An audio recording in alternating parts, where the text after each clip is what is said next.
In this video, I am going to teach you how to add a certification to your LinkedIn profile so recruiters and professionals can see your accomplishments.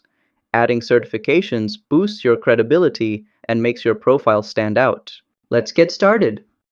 First, go to LinkedIn and sign into your account. Make sure you're using the latest version of your browser for the best experience. Then, head over to your profile by clicking on your profile picture or name from the home page. This will take you to your personal profile page. Next, click on View Profile to open the editing view.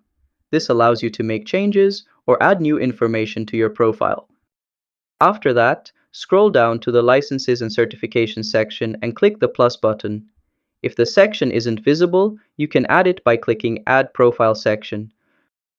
Finally, just input the details of your certificate like name, issuing organization, and date, then click Save. Your certification will now appear on your profile. And that's how to add a certification to your LinkedIn profile.